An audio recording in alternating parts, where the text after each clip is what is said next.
It's going to be weeks before we really know the effects of closing Lendal Bridge. Today there were strong feelings on both sides. Go that way!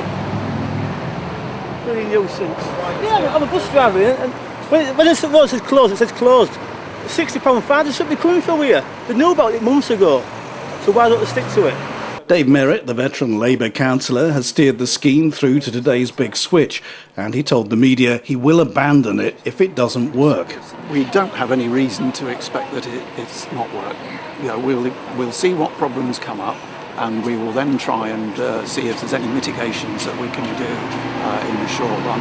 If we find that absolutely massive problems that day in, day out, we are getting major queue back at critical junctions in the network, then we're going to have to do something different. And could that include abandoning it? Yes, that would have to include abandoning it if there are absolutely massive secondary consequences. But we're not expecting that. Because that's quite an important point, isn't it? Because a lot of your critics think you're immovable, but you're saying... No, we're not. No, we're not. This is a trial.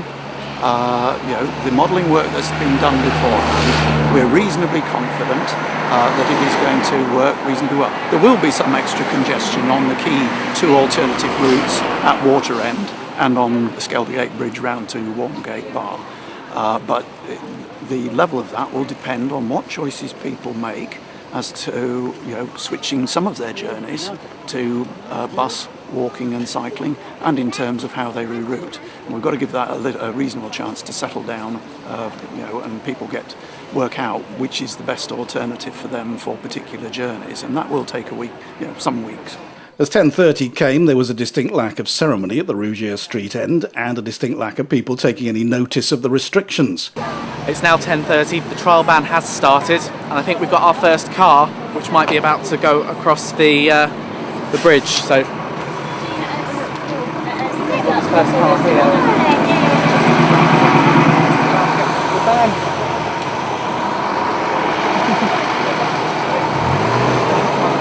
Despite our attempts to warn the woman there, we've got another car that's just gone through. But Labour does believe that this will make the area a much better place, and indeed a safer place for pedestrians and cyclists. But a word of warning about the scheme from both supporters and those opposed. The buses going ridiculously fast over the bridge, far too fast, a lot faster than I would have said, easily 30 miles an hour, wasn't it? Yeah, I'm not completely against the idea at all, but if it's going to make buses and taxis think they can go faster, then actually as a cyclist that worries me. But the whole problem is when you're going to do something like this, you need to consult with people and you need to get the signage right. The signage is appalling. The signage says restricted vehicles or restricted access. What does that mean? Does it mean that blue badge holders can come across? Does it mean if you have a business in the city centre? Does it mean if you want to pick something up? What does restricted mean? I think there's been a lot of opposition. There's over 1,000 signatures on a petition. Lots of businesses, the Chamber of Commerce, have said that this will negatively affect business. So I think it has been strong. I think what's clear is that the Labour Council have ignored it. But has the political opposition been strong enough? There have been suggestions that Lib Dems and Tories have been a bit quiet on this subject until now.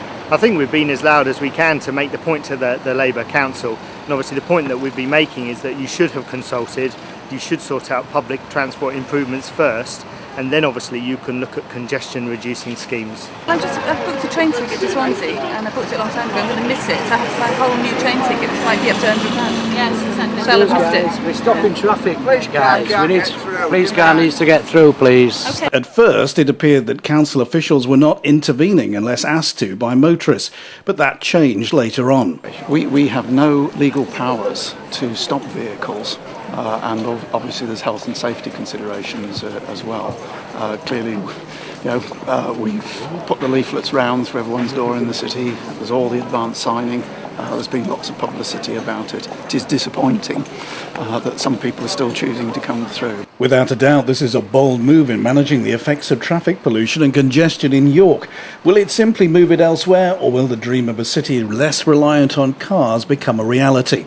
We'll have to watch this space over the next few months. Meanwhile, we're all going to have to get used to the fact that you can't use Lendal Bridge between 10:30 and 5.